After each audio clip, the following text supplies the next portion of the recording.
does the opportunity to give back like today mean to you? Yeah, I mean, our guys enjoy the opportunity to do any kind of community service work, and certainly being part of the bowl is one of the things they're used to. I think everyone that I've been with our team, there's a component that has community service work, and you can see our guys enjoy it. They get excited. I think the kids who were part of it today are going to sleep well. They were taxed with those drills today, but again, I think being other-centered, thinking themselves when they were kids, getting this opportunity, as Garrett said, they get to dream about one day, playing here. So I think our kids really enjoyed it.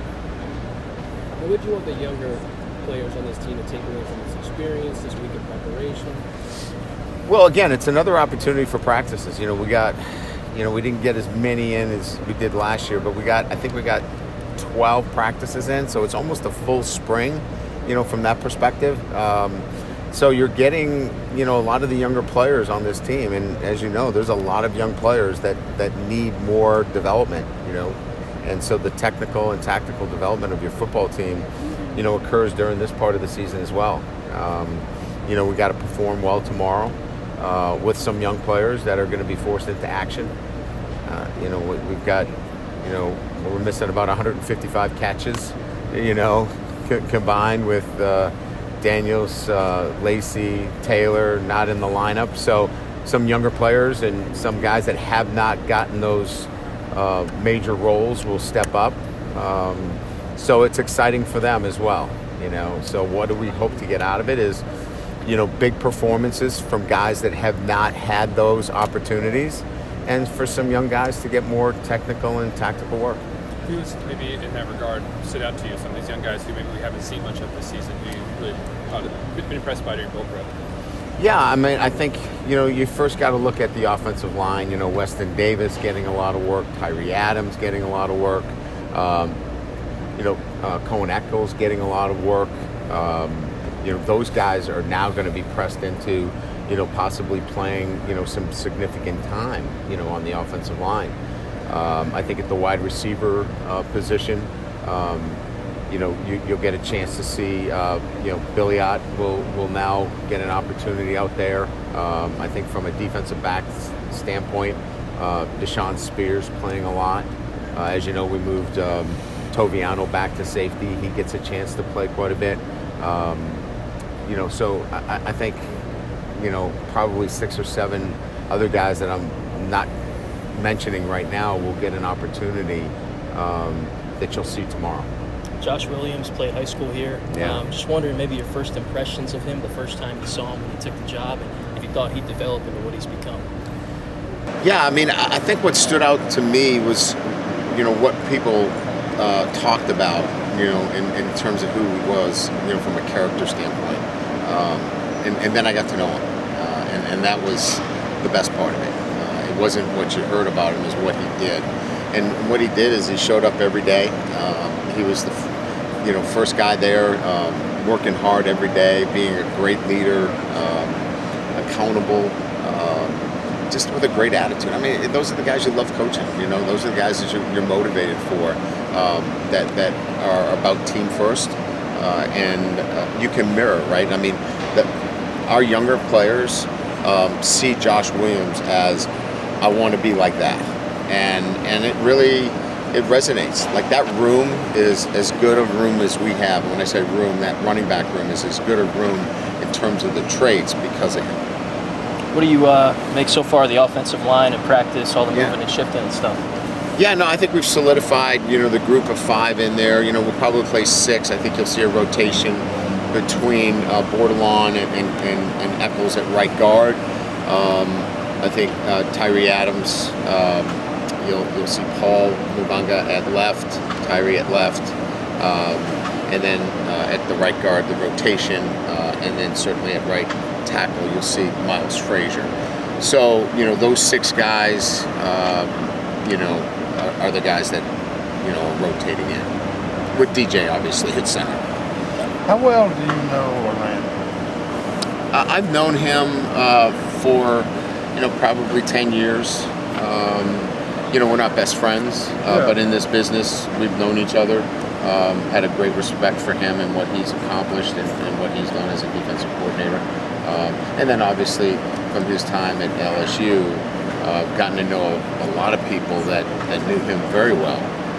So just have a really good sense of who he is and how he's respected. When you think about him, what kind of teams, what kind of traits do you Well, expect? it's interesting. His teams at LSU are totally different defensively than the teams that he has at Baylor. And it's just he knows. Look, he's going to put his defenses together based upon his personnel. He had outstanding personnel at LSU, where he could play a lot more aggressive man coverage. He doesn't quite have the same personnel here at Baylor. He does a great job mixing things up, changing things up from week to week, setting his defense based upon who he's playing. And that's what really good coaches do, right? They don't just say, hey, this is what I do. It's, come hell or high water, I'm running this defense. He's somebody that adapts to his personnel, and that's why he has success as a defensive coach.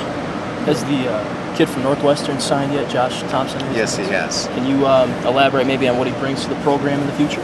Yeah, so again, we were looking for somebody that had some versatility, that could play guard or tackle, kind of like Emory Jones, that had that versatility, that could play guard or tackle.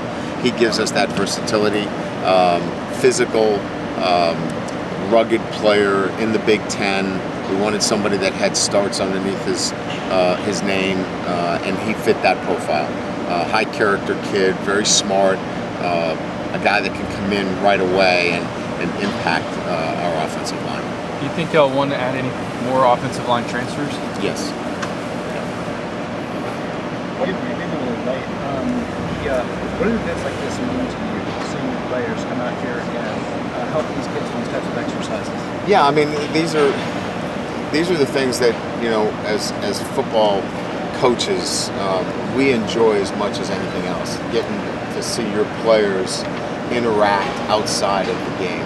And look, we're trying to build, an identity for our players outside of the game, and getting them the opportunity to be other-centered and think about others, not just themselves. We live in this world today of, NIL and name, image, and likeness, and revenue sharing and transfer portal and me. Today is about others, and so it's a good day for us because we get a chance to see our kids interact and do things for others. Obviously, you want to win and have success in these bowls the first 2 seasons. But it's not the be-all, end-all, obviously. But there's so much going around this at the same time as what you're trying to build for next year. But what is it? You said the practices. What else does it help to build for next year? Well, look, every chance that we have with our football team, this is about a journey that we're on and building the foundation for this football team to win a national championship and to graduate all of our players.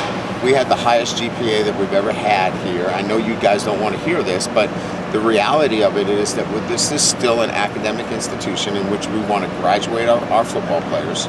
I know there's a lot of cynicism with that today with revenue sharing and transfer portals, but my job is to graduate our players, and we had an incredible year academically, and we want to win championships, and we're on that journey to do that.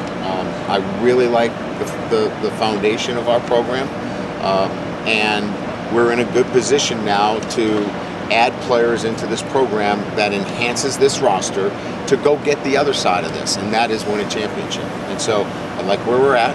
I think we're on a good path, and we're getting closer to what the mission is, and that is to graduate champions. We have time for 2 more.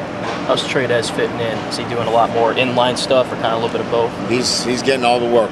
Love the way he has. His mindset is great. Like, he's gone in there and taken all the reps as if Mason Taylor was taking it. So this hasn't been, let's spread him out. He is dug in there and taken the kind of reps as if we haven't changed the offense because Mason is not playing in this game. And I give Tradez a heck of a lot of credit because he has really decided that this is what he wants to do, and it's kind of fun to watch. Anything else? How have you seen the team's chemistry develop through this week? Well, I don't think it's just been this week. I think it's been, look, players have left, right, and for varying reasons, but sometimes with those changes, it creates a kind of different feel within your group. I think if you watched our guys at the rodeo the other day, you could see a close group of guys that were really engaged and enjoy being around each other. The group that's here is excited to play. They're excited to be around each other, and that's a really good place to be moving into 25.